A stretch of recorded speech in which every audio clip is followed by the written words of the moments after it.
Alright, so what we are actually going to be doing right now is we are going to be looking at something called the progress of a chemical reaction. If you're a chemistry student, you know that for the chemical reaction to happen, reactants are just converted into products. That's fundamentally what a chemical reaction is. However, we are going to be talking about the progress of an enzyme-catalyzed reaction. So this is in the context of biology. And in biology, we do not use the word reactants, we use the word substrates instead. So the substrates are converted into products, but it has to happen in the presence of enzymes. Because if you remember, for substrates to be converted into products, enzymes must be there to reduce the activation energy. Now, an example of that is basically maltose. I'm going to put maltose as a substrate. If you remember your chapter on disaccharides, carbohydrates, maltose is a type of carbohydrate. It's made up of two glucose molecules. Each circle, you can see two circles linked together by glycosidic bonds. And to break down maltose, or to break down the glycosidic bond of maltose, you need the enzyme known as maltase. And I'm just going to represent maltase as this, symbol, this Pac-Man red color. And what exactly will happen is the maltose molecule will bind to the active site and the enzyme will reduce its activation energy. So it's easier to break down the glycosidic bonds. And once the glycosidic bonds of maltose is broken, you will get the products. And the products are known as glucose. So this is just an example. And maltose cannot be converted into glucose if maltase is not present. So that's just an example. Now, see, here's the interesting thing. For example, if you were to just basically have a test tube with maltose sugar in there and another test tube with maltase enzymes, all right, and if you were to pour the sugar into the enzyme solution, you mix them together, a reaction will happen. But here's the problem. Can you actually see the reaction taking place? You can't actually see the reaction taking place with your own eyes. You cannot see the enzymes and substrates join with each other, and you cannot see the glucose molecules form because the enzymes and substrates are extremely small. So some students will ask me then, oh, it's very easy, let's use a microscope. Nope, you can't use a microscope. A light microscope is not powerful enough. Then some students go, okay, what about electron microscopes? Again, you really can't see enzymes with electron microscopes. Best case scenario, you might see something greeny, but remember, electron microscopes, it's just basically a capture of an image at that moment of time. You cannot see movements taking place under electron microscopes. So that's a problem. So then comes the more important question, how then do we know if a reaction is actually happening? This is a problem right here. Let's give ourselves a situation. This is a very theoretical situation, all right? Let's say there's a substrate, and the substrate is basically green in color. For example, all right, the substrate is green in color, and with the help of the enzyme, the substrate is converted into products, and the product is colorless, all right? So the substrate is green, but the product is colorless. So what we have right now is we have a test tube full of substrates, as you can see then, it's green in color, okay, and the enzyme solution is just clear. When you add this substrate into the enzyme solution, what do you think will start to happen? First, at the beginning of the reaction, it will be green in color, but as the reaction goes on, what do you notice happens? You notice that the green color starts to fade. First, it started off as a dark green solution, starts to become lighter, and at the end of it, it all becomes colorless. Now, why is that so? The answer is very simple. Because at the start of the reaction, there were a lot of substrates, all right, which were green, but at the end of the reaction, there are no more substrates. There are only products, and the products are colorless. So that's how we know a reaction is happening, because the color has changed. So how do we know if the reaction has taken place? We know that the reaction has taken place because the substrates have disappeared, or the green color has disappeared. If we were to try another situation where, now I've changed it a little bit, where the substrate is a colorless substance, but the product is a dark red substance, all right? And it's held together with the help of an enzyme, all right? And I add the substrate solution together with the enzyme solution. I mix them up. But at the start of the reaction, it was colorless because the substrates are all colorless. But as the reaction progresses, it starts to become a darker red color. A faint red color starts to appear, and the red color starts to become darker, and eventually it becomes dark red. In this case, how do we know a reaction has taken place? A reaction has taken place because products have started to appear. So fundamentally, there are two ways to actually know if a reaction is happening. We know that a reaction has taken place if we are able to see the disappearance of substrates, or we are able to see the appearance of products. In some cases, you can sometimes measure both. Okay, now let's look at a real life example this time. Now, a real life example is basically a substrate called hydrogen peroxide, and hydrogen peroxide can be broken down by the enzyme known as catalase into water and oxygen gas. Now, even though I'm highlighting it over there, none of these substances have any color. Hydrogen peroxide, catalase, water, and oxygen gas are all transparent. But I'm just highlighting it just to show you a simple diagram. The brown color structure is the catalase, the purple color thing is hydrogen peroxide. It binds to the active site and it forms two products. It forms water, which I've highlighted in blue, I think that's blue, and oxygen gas, which I've highlighted in green. But in reality, they're all transparent. So how do we know this is happening? So what you have over here is H2O2, which is hydrogen peroxide, and as I've said, it's clear, and it's catalase, which is also clear. When I add them together, hydrogen peroxide and catalase, how do I know a reaction is taking place? We start to see bubbles starting to appear. And those bubbles, what do you think those bubbles are? If you guess that those bubbles are oxygen, you are absolutely right. So we see the appearance of products. We can't see the appearance of water, but we can actually see the appearance of oxygen. So sometimes in these kind of reactions, just trying to measure or trying to observe for the appearance of one of the products is good enough. A progress of a reaction is a very important part of trying to understand how enzymes and substrates react with each other. So in my reaction over here, I'm just going to show you that the enzyme is labeled E and the substrate is labeled S. Okay, they form the ES complex with each other. And let's say in my example over here, it forms a product which is circle, and I've represented it in P. All right. And if you notice, the enzyme is unaffected at the end of the reaction because it's a biological catalyst. Now, let's start at the beginning of the reaction, okay, at 0 seconds. All right. So at the beginning of the reaction, I have a few enzymes and I have a lot of substrates. Okay. Do you see any products there at the beginning of the reaction? No, there are no products because a reaction has not taken place. But as it starts to continue on, we start noticing something rather interesting.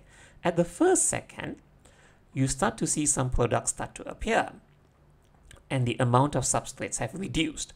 As the reaction continues on, the number of products increase and the number of substrates decrease. And as it keeps on going, what actually happens is all the substrates have reacted and what you just have is products.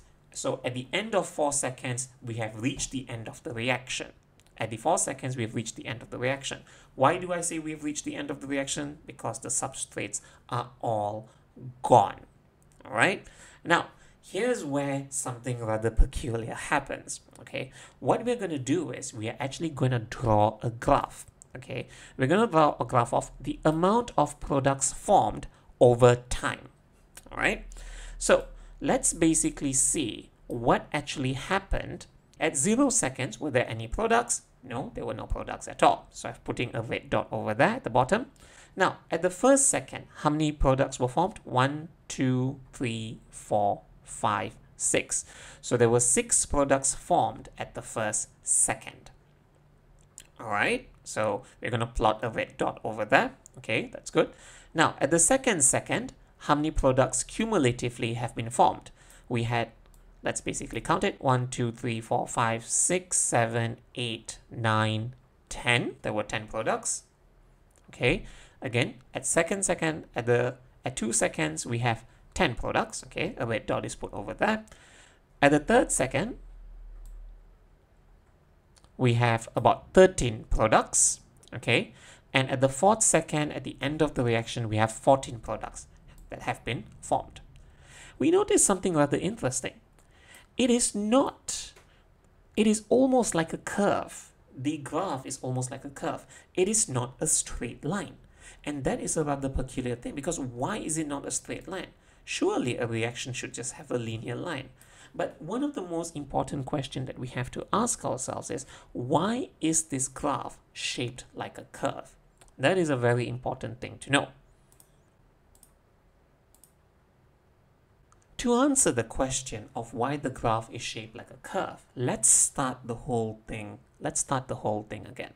Okay, so what we have right here is, I'm just going to draw a graph. Okay, and as you can see, at 0 seconds there are some enzymes over there. Okay, I think I've drawn about 6 enzymes. You can see 6 enzymes if you would take the time to count it. And we're going to start the graph a bit slower. Okay, we're going to do it bit by bit. We're going to progress it bit by bit. On the x-axis, it is time measured in seconds, and on the y-axis, it's products. All right. Now, I'm just going to put in all the numbers there, all the necessary numbers and such. Okay. So let's see. And of course, at 0 seconds, are there any products formed? No, I don't see any products over there. So I'm just going to put a red dot to say that at 0 seconds, there were 0 products. So far, so good. So I hope this is fine. Now, let's start.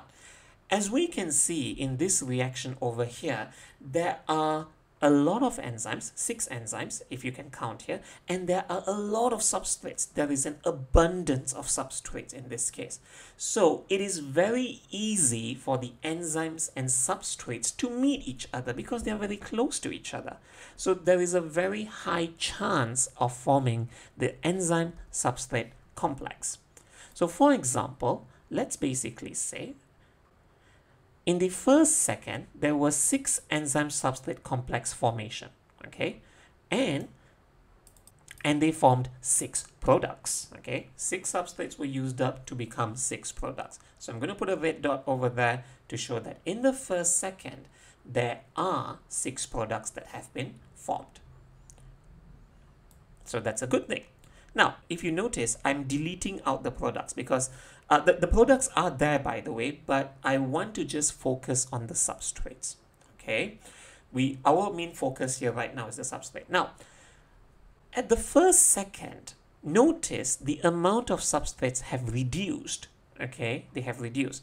So the chances of forming the enzyme-substrate complex is slightly lower. There is the same amount of enzyme, but there's a lesser amount of substrates. Therefore, collision between enzymes and substrates will be less frequent, and therefore there will be a lesser chance of forming the ESC, or the enzyme-substrate complex formation. So instead of forming 6 ESCs like the first time, now it may only be able to form 4 enzyme-substrate complexes because the collision between the enzymes and substrates are less frequent. All right, and in this case, when you form 4 enzyme-substrate complex formations, at 2 seconds, you are able to get 4 extra products. So 4 products will be formed in this case, for example. And in total, you get another 4 extra products. So from 6 products, you get 10 products. And if you notice, look at the curve.